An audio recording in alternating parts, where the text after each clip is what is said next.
Test, test.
Hello, Roy.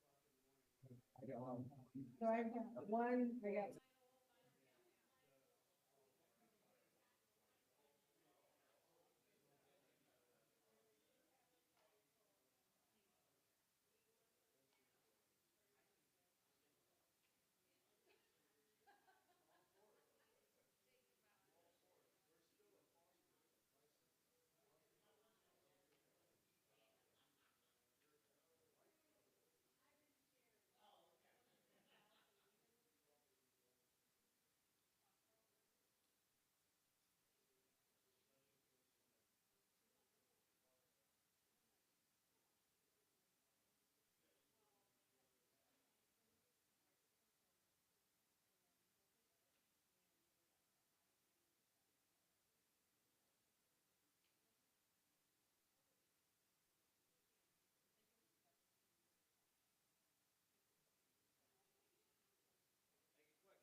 Test, test, test. Test, test, test.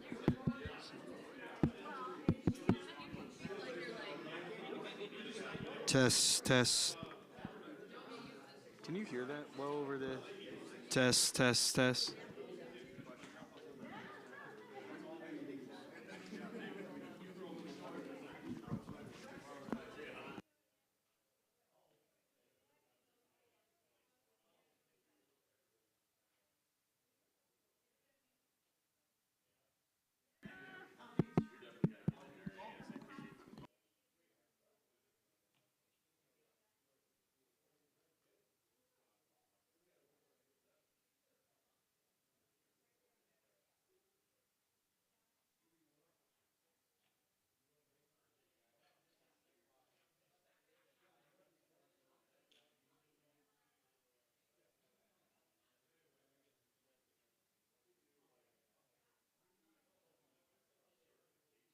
Test, test, test.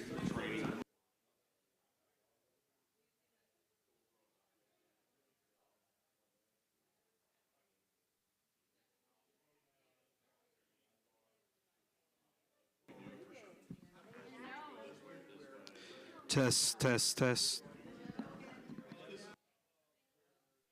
Test, test, test. Test, test, test. I'm sharing, but it's not up there. Can you move me over?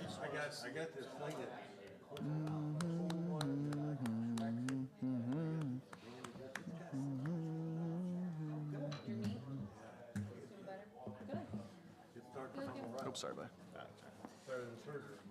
Yeah.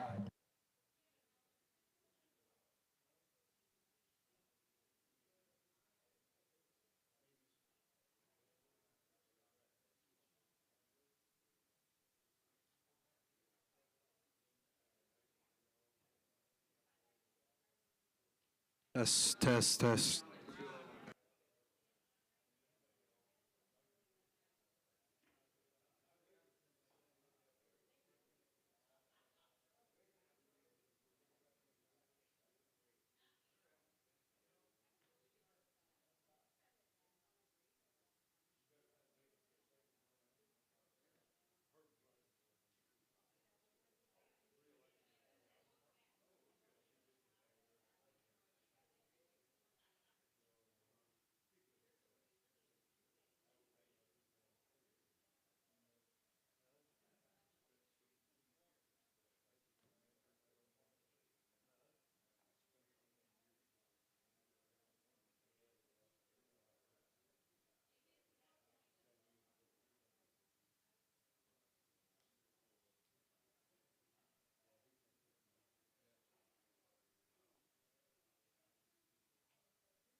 It's 5:30. Let's call the Parks and Environment meeting to order. Let's stand for the pledge, please.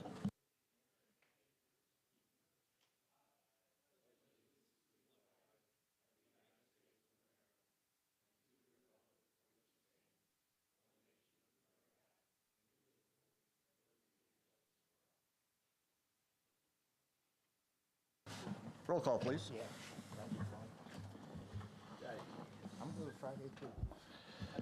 Chair Vorst. I am here. Vice Chair Carney. Here. Mr. Hudson. Here. Ms. Foney. Here. Ms. Stoffel. Here. Mr. Newcomb. Here. Sir, we have a quorum. All right. We all have copies of the minutes. Can we get a motion to approve? Make a motion? Second. We got a motion and a second. Any opposed? Okay, all in favor? Aye. Aye. All, that's approved. Okay. There are no items requiring council action, but we do have 2 other items of other business to attend to. Andrew? Okay, the first one is a problem that's, not a problem, but an issue that we've had the last couple months. We've talked about it briefly, so now this is kind of the meeting where we really get into it. So the concern that we have is that the parking lot at the Caven Center, over the last year, we've been tracking it, and every month we had more and more students parking in the Caven Center and in the Aquatic Center parking lot over and over.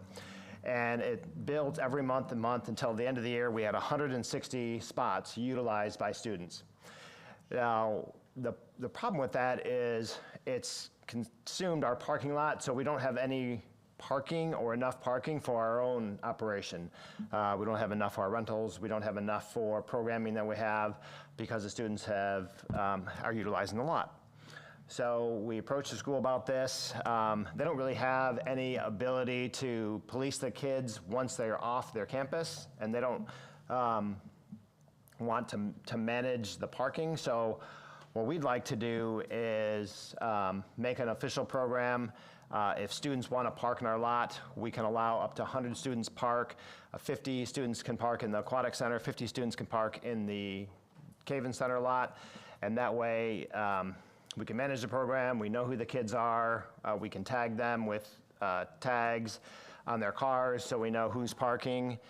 We would mirror the school's policy, so they have a list of requirements that the students are required to do for parking in their lot, so we would essentially mimic their program, charge the same fee. And so I think that's what we'd like to do. I know some council members have brought up different concerns, so this kind of springboard the conversation with the council is, do you have any problem with us maintaining this policy or initiating this policy? And what are your thoughts? The enforcement of it would be something that we would have to talk about. Right now, if a student is speeding or excessively being someone who we don't want in the park, we essentially trespass them, and we can trespass anybody from the park for up to a year. I don't know if that's a great option. So what we'd likely do, if council's okay with us doing that, is come back with an ordinance to mirror street parking or other city parking and have some enforcement measures. Obviously, we would work with public safety to come up with the exact wording on that, but before we got into changing the ordinance, I really wanted to have the conversation with council. How do you feel about it? And then answer any questions you may have. So with that, I'd like to know. What are your thoughts? How many parking spots are actually in that? There's 200 spots, so 140 are used by the, 160 are used by the students. And how many spots do you want to reserve or 100 set for the aside? school, 100 for the school, and then that would give us 100. And you're saying you would issue tags? Yeah, just like they do in the school. Yeah, and so what we've observed, and right, there's no great answer to this problem. If we simply said no student parking, I think that would cause greater issues than we solved. It would just force students to park further on roads, which we've been dealing with that, seems like every year for a couple times every year. It's never really an issue in the fall. It's always springtime when more kids get their licensing. Whether it's an issue of, it's always been free parking. I think the same applies for the roads, and you have to pay for the parking pass at the high school. The conflict is with our operations. While it is a public parking lot, we have renters and users that when they rent out the Katie Caven Center specifically, there is no parking available because it's all full. And so we've had that a couple times this last year. We hosted a training for Public Works and there was no parking available.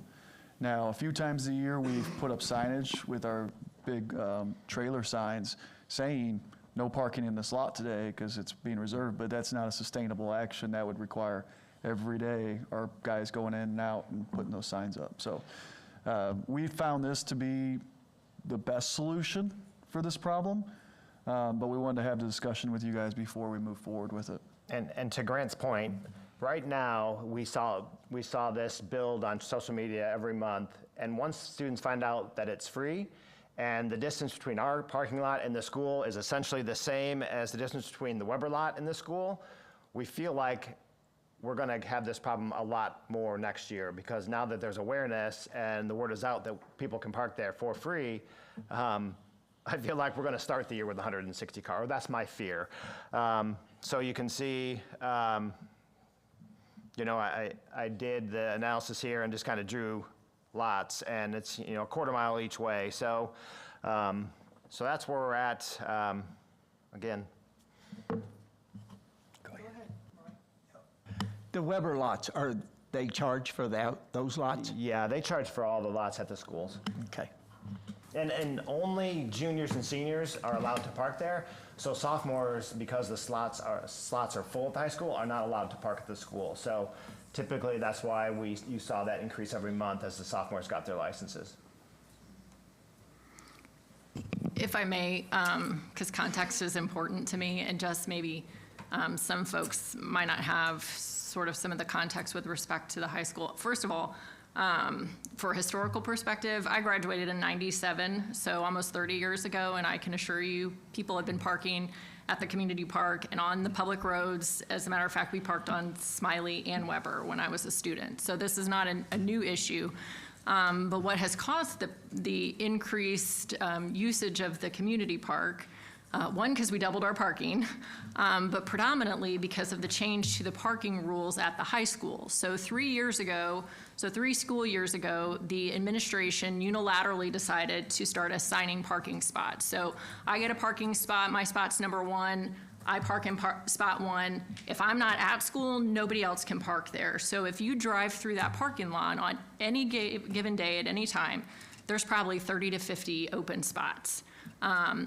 Open parking doesn't require many spots as this reserved situation. They went and tried to use the other space that they have across the street on the south property, and after a year that turned out to be a really unsafe option. And so that's why 2 years ago they went to only juniors and seniors can purchase parking passes.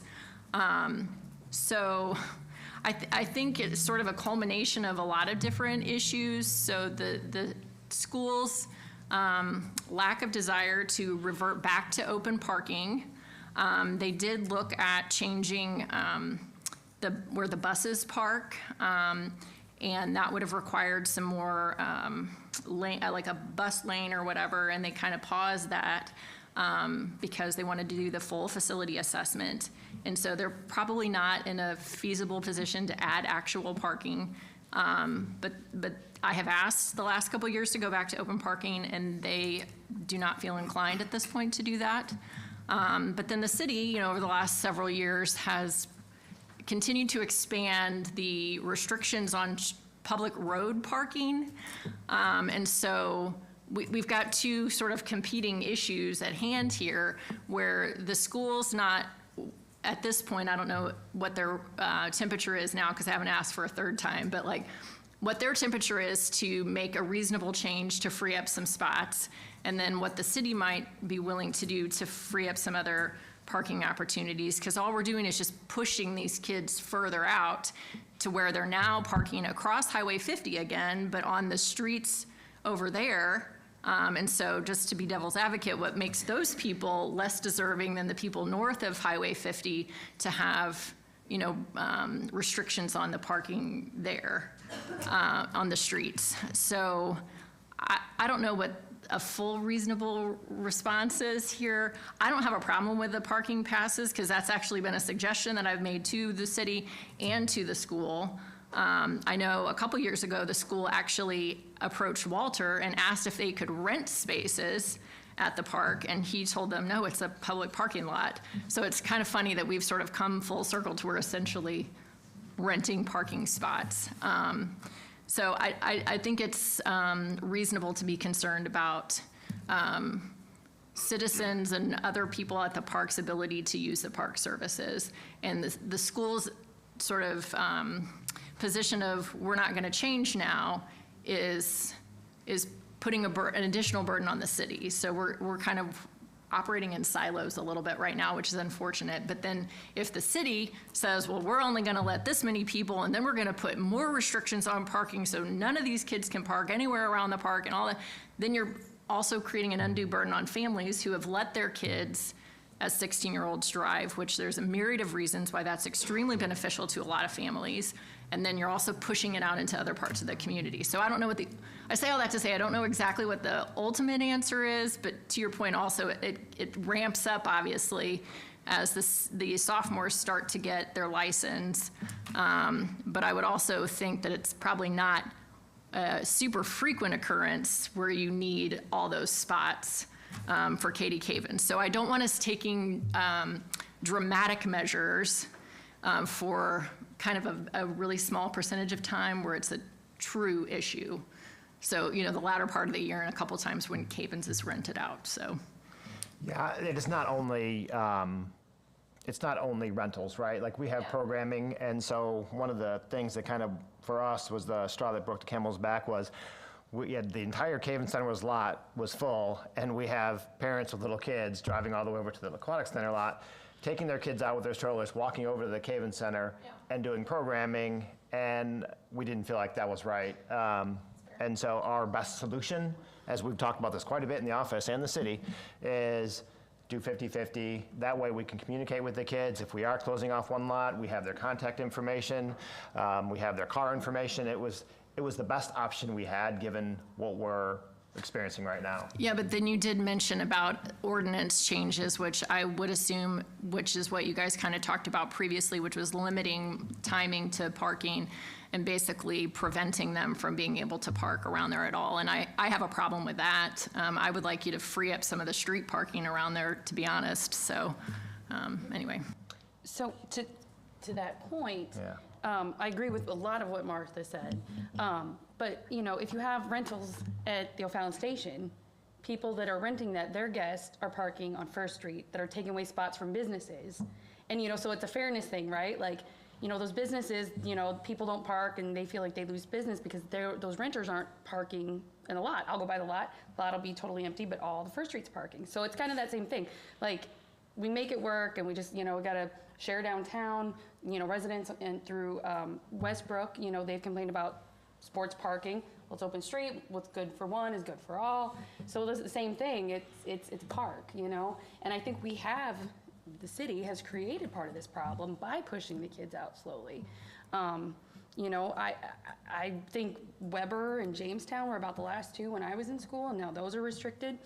And there is no, I think, like you said, like how we handle this, but I mean, I don't think having them pay for a city public lot is fair at all. If there's issues downtown or other streets, it's a slippery slope in my opinion. Mm-hmm.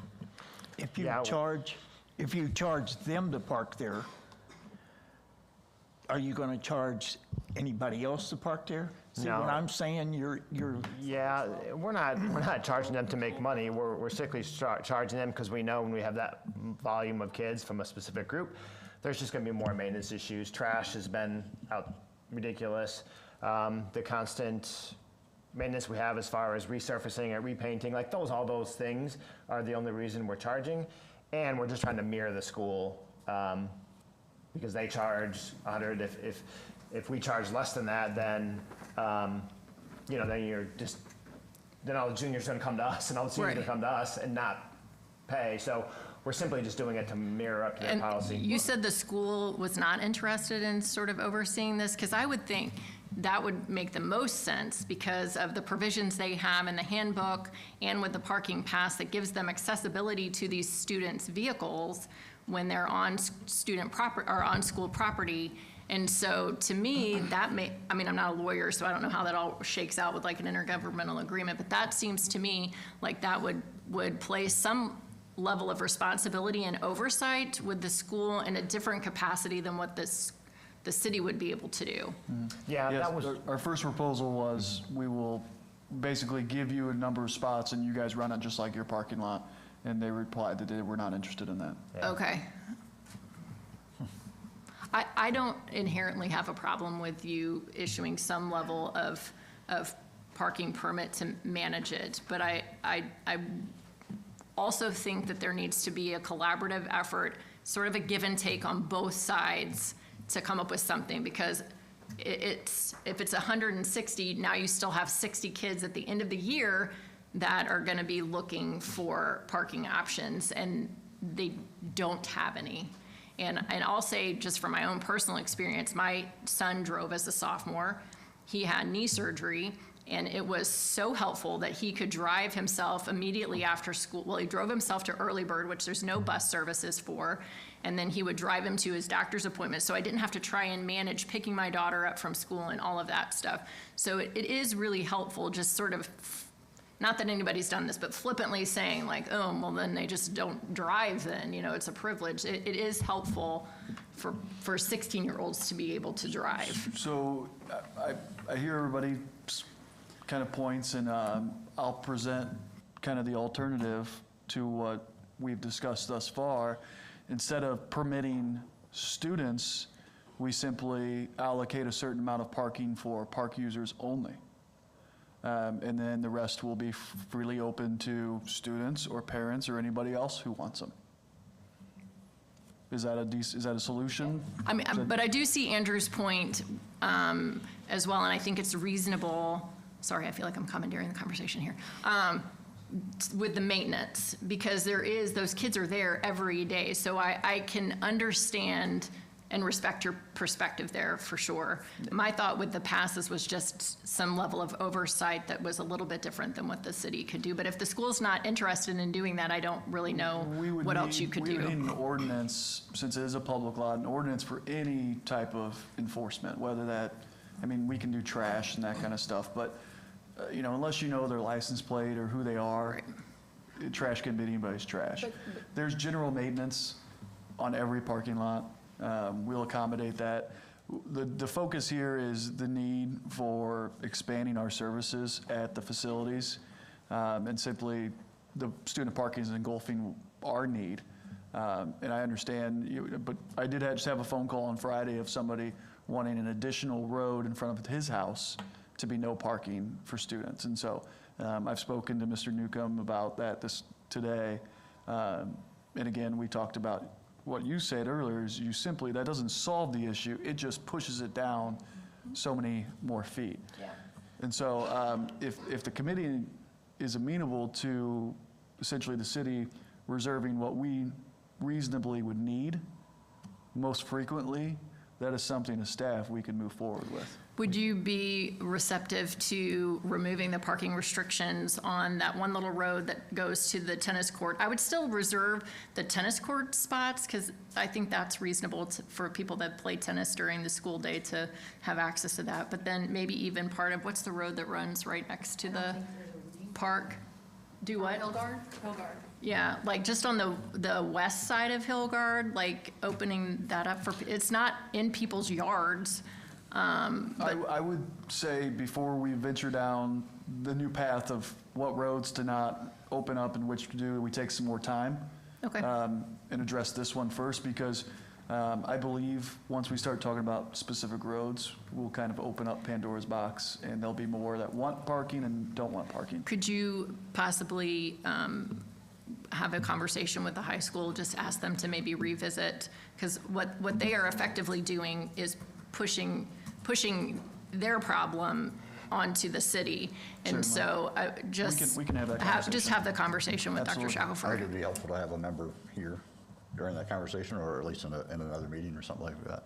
Does- I also want to open this up to the council, or to the rest of the council, but there Real are a quick, couple more comments here first. Grant, I'm glad you actually added that little bit on the end, because my biggest question was, you said we're going to reserve 100 spaces for the students, make them pay for those spaces, and then have some sort of enforcement, but like, is there going to be somebody out there watching all day to say, oh, Yeah. that's not a student, oh, that is So, a student, I mean- you know? And so I would rather go the option of, let's reserve spaces for the park staff and community, and then whatever spaces aren't taken, then the school, you know, whatever's left over, the school can use those. Sure, and I think that's a great second solution. I think our only issue, and Pearl and I can speak to this pretty heavily, is that we have those students who will come in and they're doing donuts, they're speeding out, and we have no idea who they are.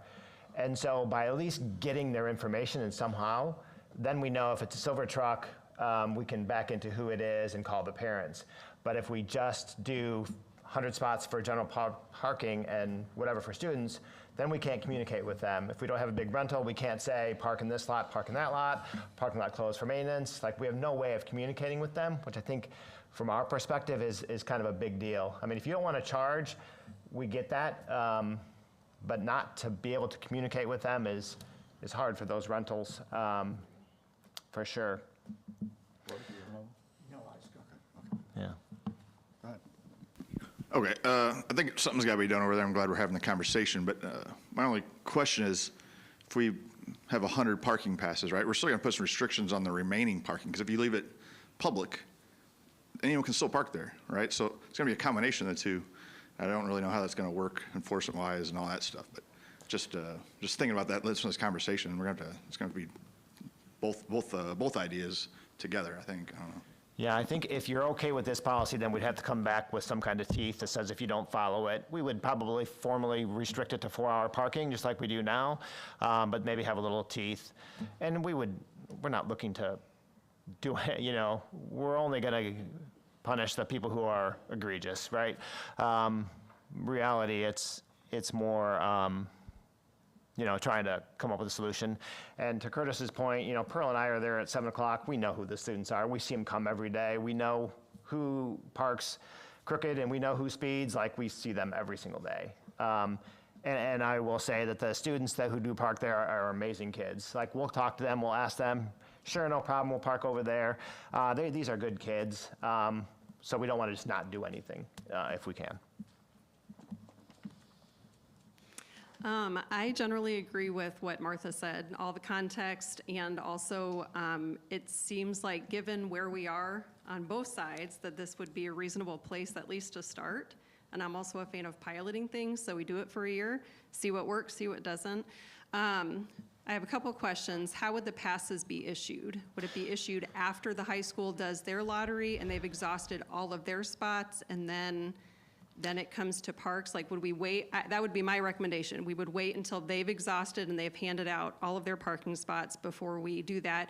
And then do we do it in the summer like they do theirs, or do we wait until maybe winter break as the sophomores are starting to get? Like, what would the process look like if this were to be agreeable to a majority of the council? I think we would obviously mirror their policy, but we would be behind them. So, Okay. But I think all of their passes are sold on day one to all the juniors and seniors. Like, I think they're gone in a day. So we would come back a week or two later, probably before school starts, and start our sales as well. Okay. And then alternatively, if more of the council feels like they want to, instead of issuing passes to the students, want to do park users only, without some type of parking pass, I mean, are you saying you basically know who our students are new? Like, how would it be enforceable, you know, in the middle of April when, if we don't do the parking passes, but instead just say park users only here, well, a student parks there, how do we know that they're a student? And how do we enforce that? Like I said, most of the students are there by 8 o'clock, and so you see them. Like, you know who the kids are, and if they're like everybody else, they're creatures of habit, they'll park in the same spot. You know, I mean, we just know who they are. I don't know how to tell you. We just do. Yeah, okay. We see them every day. Okay. So I think if we designated the Caven Center lot or our lot or whatever, our green spots are public park users only, we would probably be able to figure that out pretty quick. Okay. Somehow. Okay. Well, based on what I've heard, I think it's a reasonable place to start, and I'm willing to try it and see how it goes. Which we've talked about a number of ideas. The park, what's being presented and Okay, proposed thank by you. the staff, yep. Okay. So much like the, pardon me, much like what Martha said about we go back, what she said about the reserve spots and how if they're not used, that spot goes to waste. If we do a permit, we're going to run into basically the same situation. If we only give out 100 permits and 75 of those drive and 25, you got 25 more open spaces where kids, again, are going to be pushed outside. So I'm kind of on the fence on the whole thing and listening and still deciding, but that's just another consideration about passes for specific 100 people. Well, and also the high school currently doesn't require you to present a driver's license to get your parking pass. And so there are kids that will purchase a parking pass at the beginning of the school year, and then that spot will sit vacant for 4 months until they turn 16, kind of the situation. So I would encourage you to somehow coordinate, if this is the course of action, with respect to when they actually get their license. I mean, you're 100% right. We never really had this problem until they started signing spots. Then it's just become. Yes, it's a huge problem. Yeah. And so I don't know as if they're willing to go back. It doesn't seem like it, but yeah, 100% 2 years ago when it started is when we noticed an increase.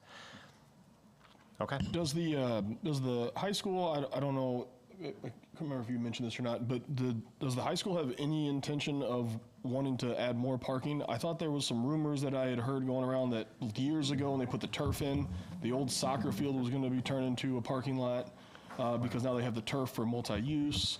I mean, what do they have? What's their idea of wanting to fix this problem, and rather it just being on us? I mean, I think they recognize the problem for sure, and I'm sure it's in their capital plan, just like we have capital plans, but I think immediately they're doing some building upgrades. I don't think it's in the next couple of years.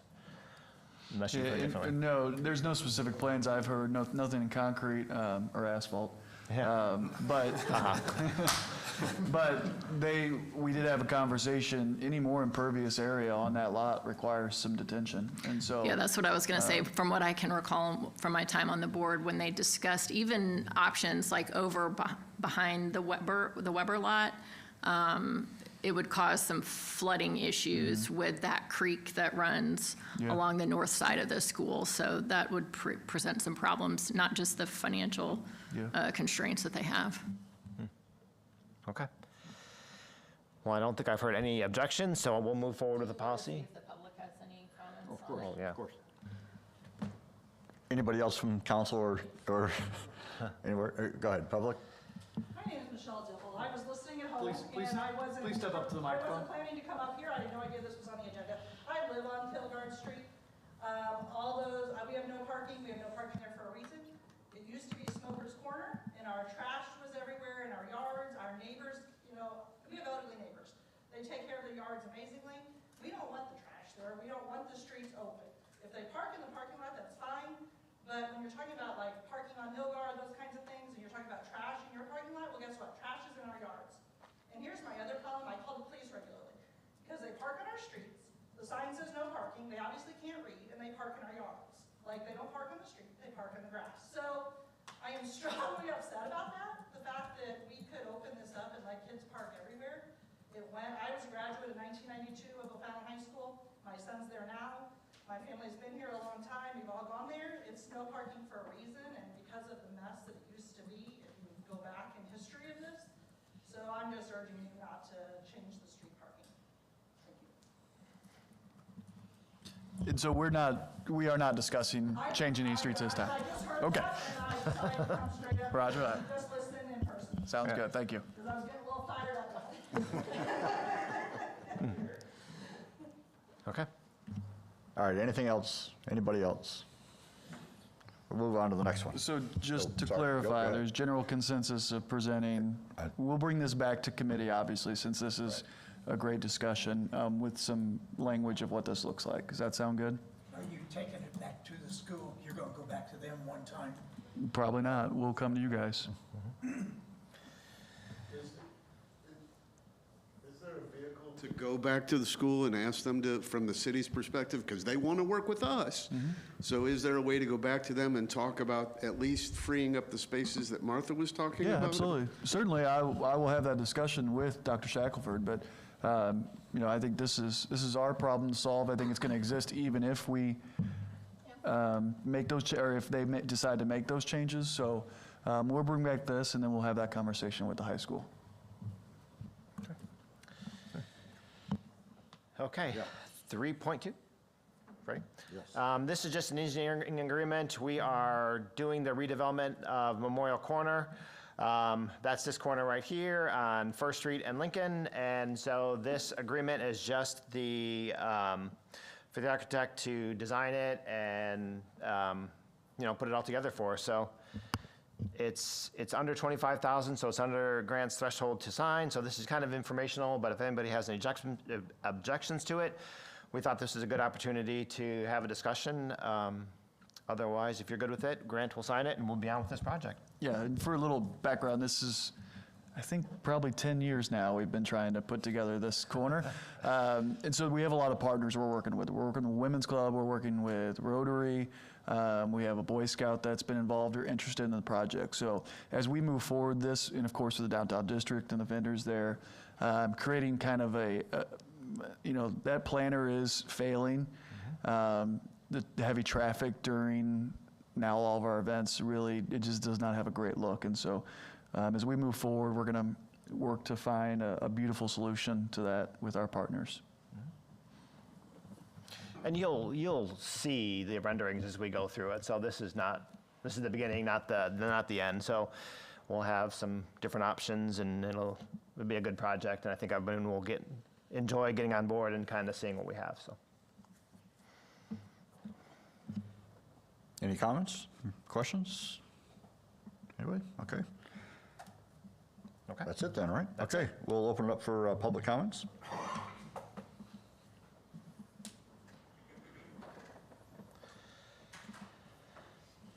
Carrie Schaefer, Ward 1. Question for you. Also, when you talk, please turn your microphones on. I did go to a couple meetings, and you guys do have your own. But when you are sitting down here or up there, just a short comment, turn your microphone. Nobody at home can hear you. If you're sitting back here and you don't have a microphone, when the microphone's passed, start over. We didn't hear what you said before. And question on this, this monument, the sheet says $250,000 budget. Is that a typo? No. 25,000. Yeah, that is the total budget amount for the project. Okay, so the design part is under 25. Correct. Thank you. Yep. Anybody else? All right, we'll take a motion to adjourn. Recreation staff. Oh, I'm sorry, yes. No, it's just our normal Patrick's recreation. not here. I He's can't not pick here to throw it out, but I warned Pearl all day that she was going to be put on the That's spot right. here. But since we're over time, she gets a reprieve. I've been very busy today. Okay. Get you twice next week. Yeah. All right, next meeting, July 13th, so that's all. Motion? Oh, yeah, motion, yes. Motion and a second, okay. All in favor? Aye. We are adjourned. All right. Thank you, everybody. 6:06. Community development start time is 6:06 p.m.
I'm going to go ahead and call the meeting to order, Mr. Carney. Hello and welcome to the Community Development Committee. We generally meet the second and fourth Mondays of each month. I'm Jessica Lotz and I'm your representative from Ward 2, the chairperson for this meeting. Also leading us, we have Abigail Klein. Well, we have, not Mr. Lidekin? Okay. Mr. Lidekin, who's our city administrator, and Abby, who's our community development coordinator. Looking over the agenda, it looks like we have 3 items that require council action, and then we will receive some updates about projects that have already been approved, but we'll see where they are in the development process. As a reminder, any votes taken tonight are advisory only. Everything moves on to the full council for their consideration. Anyone wishing to make comments will have several opportunities to do so. After each item is presented and discussed, I'll ask the committee, and then the full council, and then the public if they have any comments they'd like to make.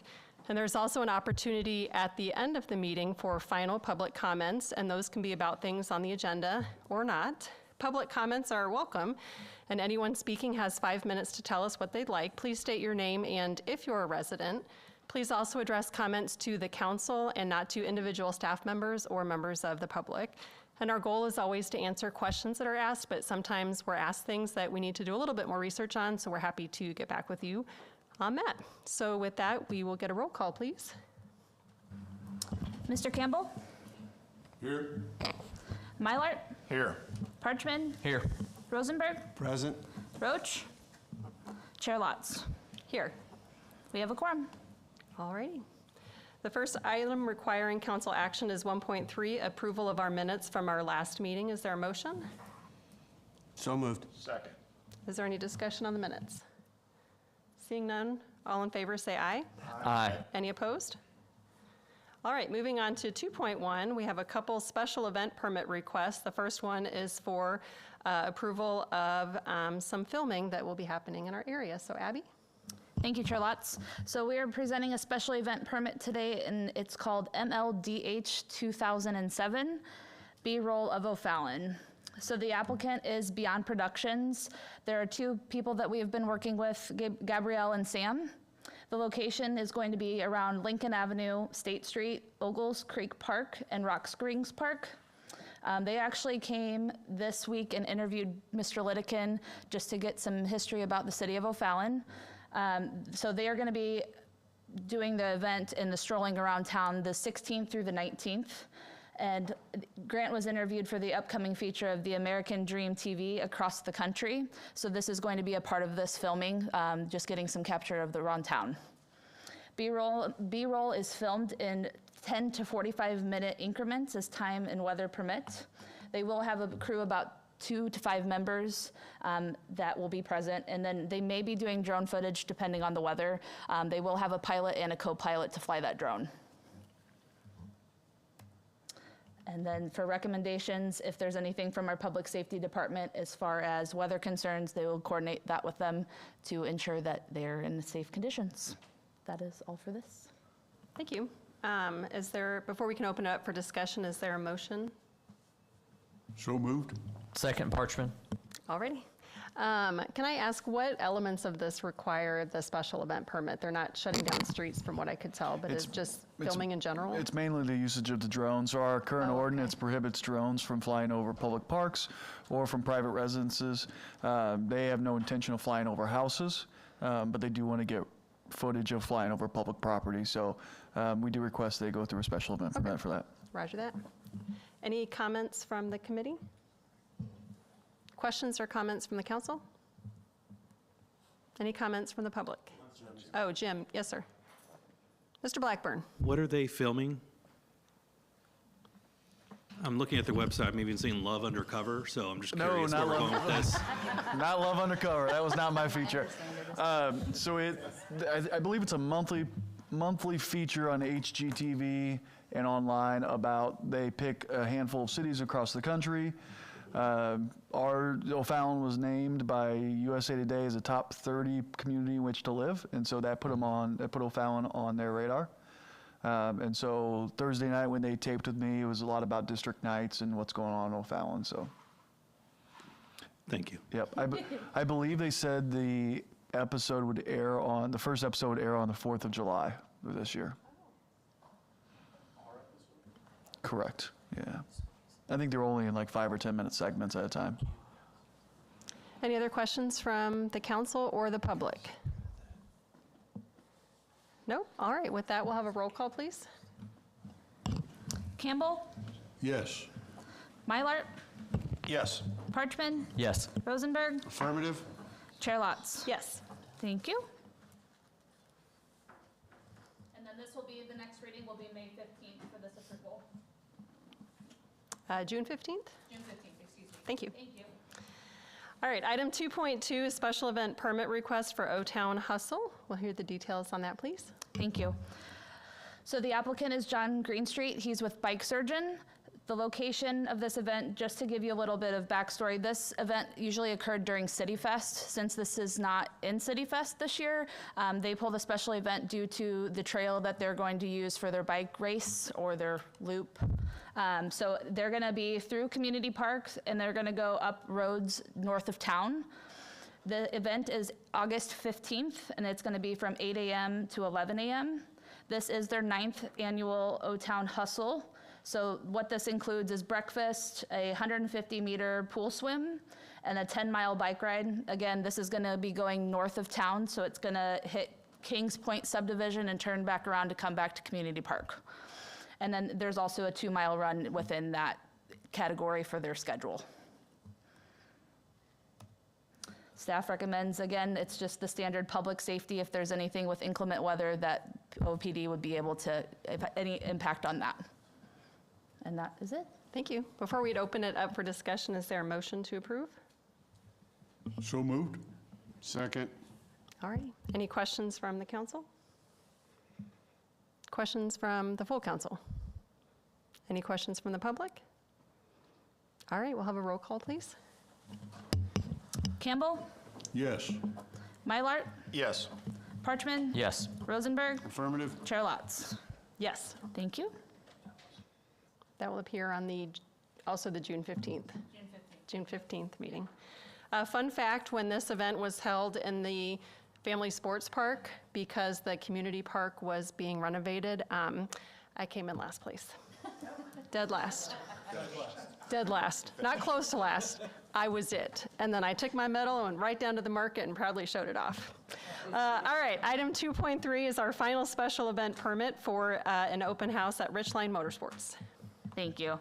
Yes, so as Ms. Lott said, this is Richline Motorsports located at 129 Auto Court. This is their very first special event with us since they've moved into this location. If you take a look at the agenda items posted, they did say it was going to be like a car ride as well. I contacted them based off the narratives that they provided. It is not a car show or a ride. It's just a show, not a ride. So there's no crews involved with this.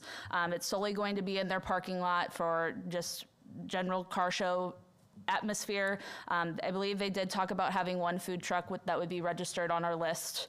But as far as users going in and outside of the business, they're gonna probably look at all the aftermarket things you could purchase for vehicles, but solely it's just a car show walking through the parking lot. If weather permits, they will reschedule or cancel the event altogether. So this is going to be on June 20th from 10 a.m. to 3. And again, it's just solely vehicles being displayed outside, taking up parking spaces, which triggers it to come to City Council for approval. We do have a couple of conditions on here. I'm briefly going to summarize them. The Public Safety Department, obviously if inclement weather, the OPD can have authority to cancel the event or suspend it. Food trucks, this is just talking about the overall food truck tax and the tax rates, making sure they're registered properly with IDOR. And then per the city clerk's department, they need to have the appropriate permitting for it. And that concludes this presentation. Thank you very much. Before we open it up, is there a motion? So moved. Second. All righty. Any discussion from the committee members? Anybody from the council? Mr. Carney, can you use the microphone, please?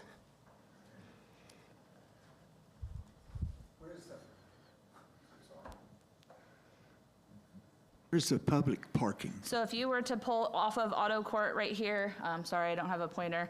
It's in the top left corner right there. It's all alongside, and they have ADA accessibility parking still available, but it's gonna mostly be on the right side of the parking lot, and they have overflow in the back. Any other questions from the council? Any questions from the public? All right, we'll take a roll call, please. Campbell? Yes. Mylart? Yes. Parchman? Yes. Rosenberg? Affirmative? Chair Lots? Yes. Thank you. Alrighty, that will be at our June 15th full council meeting. So that concludes all the items that require council approval. We do have item 3.1, which is our monthly community development updates. Thank you. Thank you again. So this is just a department update for the May numbers that we had received throughout the Community Development Department. There were 63 building permits that were issued in the month of May. A total sum of construction after all permits, it's around $7 million. We did have 10 special event permit applications. The 3 I reviewed were a part of that 10. The rest were administratively approved just for smaller events. 283 occupancy inspections were completed, with 154 re-inspections included in that number. 745 building inspections were completed. This does include both commercial and residential properties, along with re-inspections. And then we did take over the fire inspections, as everyone knows. We did 62 fire inspections last month. Our occupancy inspections took off the month of May, so that number is a little less than normal. So when you get into code enforcement, we did have 123 code enforcement cases that were received from the public, whether that be an online service request or a phone call to our front staff. And what this 849 action is, that is all city staff working on this case. So per our platform that we have, sending the letter, contacting them, going out on the site and checking it and making sure whether that complaint is valid or not, that there was 849 actions per all of those 123 complaints. And just to give you guys a little, oh, there it goes. Just to give you some updates as far as building goes, the Artisan apartment complex that is off Central Park Drive, they are nearing completion on building 4, so hopefully they'll be done come early July for occupants to take place. So that phase 1 of that Central Park mixed-use development is gonna be complete. Brandywine, which is located on Lincoln Avenue, there are 8 new buildings under construction. They just picked up some building permits. If you go out there now, there are 14 buildings that are currently being occupied, which is a total of 72 units. St. Elizabeth's Hospital, the MOB and Ambulatory Surgical Treatment Center, that is going along nicely. They contacted us and said that they would be projecting to open around September of 2026. As you guys already know too, the additions to St. Elizabeth's Hospital that's currently existing, their 5th floor renovations, they're getting framed in now along with their emergency department. They have done that 5,000 square foot expansion, so they're all in the frame stage of that. Old Base Factory, the drywall is complete with interior work moving along very nicely. They anticipate on opening in August of this year. For Meyer, we received their preliminary plans and they are approved. We are expected to see some construction plans the end of this month, maybe middle of the month, to get some construction plans moving along for them for moving dirt. As far as the Park Place development goes, the developer has secured a few letters of intent from retailers, and the engineering design for relocation of the power lines is completed. Currently working on the intersection design study and the roadway site improvement and design for that boulevard. But that is all I have. All righty, thank you very much. You're welcome. Moving on to 4.0, we are now open for public comments. Is there anybody who would like to come before the committee? All right, seeing none, we will close public comments. We do have a planning commission meeting scheduled for tomorrow at 6 p.m. That agenda is available online. Yes, ma'am, we have a question. At your last meeting or the meeting before last, we had the backyard chicken topic. So I was just wondering if there was a follow-up on that. Yes, update on that. So I surveyed the council and over a majority indicated they would like to at least bring the discussion before the Community Development Committee. We will do that later this fall. I'm out of town several meetings this summer, so we're gonna wait until probably mid to late August to bring that before the committee. Thank you for mentioning that. All right, seeing no other business, is there a motion to adjourn? So moved. Second. All those in favor? Any opposed? Can we get another fun fact first? No, I'm out of them. Announcing my last place finish was embarrassing enough.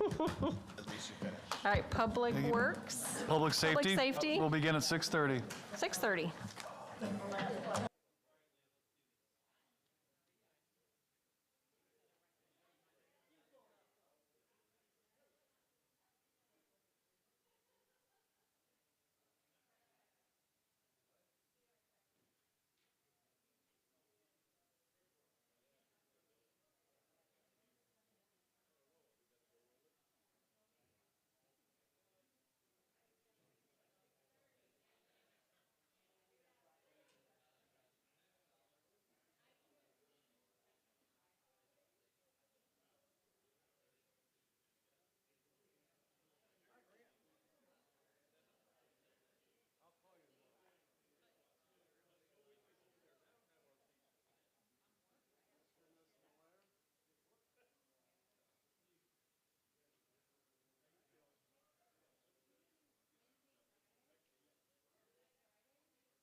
Okay, we'll call the Public Safety Committee meeting to order. Can we get a roll call, please?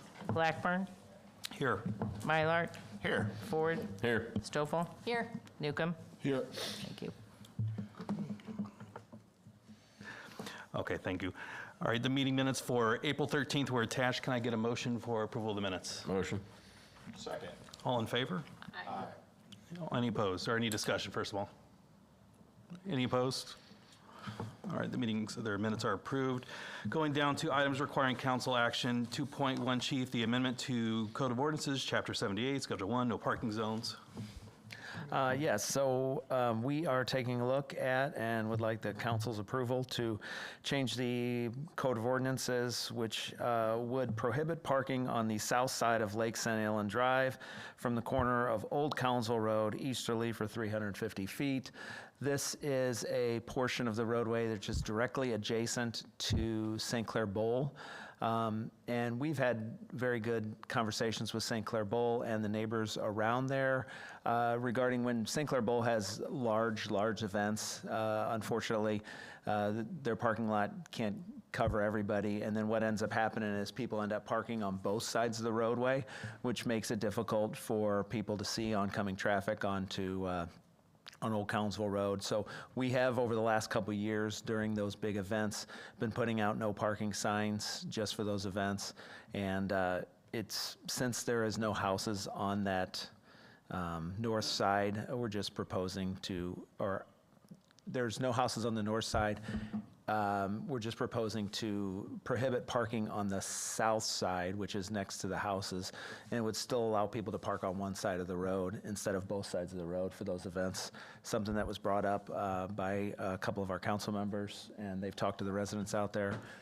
So that's what we're looking at. Thank you, Chief. Before discussion, can I get a motion for approval? So moved. Second. All right. Any discussion from the committee? So just so I understand correctly, they'll still be allowed to park on the north side? Correct. But not on the south side? Not Okay. on the south side, yeah. Got it. And it's the same thing we've been doing with the temporary signs for their events, just be permanent. Anything else from the committee? Parking was the hot topic today. Just want to make sure anything from the council or the rest of the council. We're going to open it up for students, though, from OTHS, if they want to park. Just kidding. All right, any public comment? Okay, roll call, please. Blackburn. Yes. Mylart. Yes. Ford. Yes. Stoffel. Yes. Newcomb. Yes. Okay, thank you. That will go on to the next full council. So for 2.2, resolution authorizing the mayor to sign an intergovernmental agreement with OTHS District 203 for this SRO program. This is just something that we do annually. However, this year there's a little bit of a tweak in it, and I've asked the school to consider doing a 3-year contract with this. So essentially what we do every year is we come back and the rate that we charge the school changes based upon what the contractual rate is for the officer in that position or for what the contract says. So since we know what the FOP union contract is, I've just asked them if they would be willing to enter into a 3-year agreement for the SRO, and it just kind of lays out the pricing for each of the 3 years. The pricing for that second SRO is not changing. It is a flat $10,000 for District 203. We have no intention on changing that at that point, and the only other change in this would be something that our FOP does. The secondary employment rate for officers would move from $50 an hour to $60 an hour for events such as the basketball games or football games, and that's paid directly to the officer through the school. It's a discounted rate for not-for-profits as opposed to other rates like for profit-making machines in town. So, all right, thank you, Chief. Can I get a motion for approval? So moved. Second. All right, any discussion, committee? Anything from council? Any public comment? Okay, roll call, please. Blackburn. Yes. Mylart. Yes. Ford. Yeah. Stoffel. Yes. Newcomb. Yes. Thank you. They'll go on to the next full council. Under other business, we have no listed, but I believe you have one thing to speak on, Chief. Yep, fun fact. The Illinois State Summer Games for Special Olympics are this weekend, and myself, Mike Mogis, and Kenny Morris, 3 officers, will be participating in Unified Cornhole with Daniel and James Lorwood, and then Jack, I don't know Jack's last name right now, but we'll be participating in Unified Cornhole on Friday, and then the rest of the PTOEC will also have a lot of different athletes participating throughout the weekend up in Bloomington or up in Normal at Illinois State University, so we wish all of our Special Olympic athletes the best of luck up there this weekend. Thank you, Chief. And one announcement, Mr. Chair. Just for everybody's calendar, we will have a committee of the whole at the end of June on the 5th Monday. The library director, Ryan Johnson, will be here to update the council regarding the Libraries Together O'Fallon initiative. All right, thank you. All right, we're now at public comment. Does anyone wish to make a public comment? All right, I'll take a motion for adjournment. Includes everything this evening. Motion. All in favor? Aye. Any opposed? We are adjourned.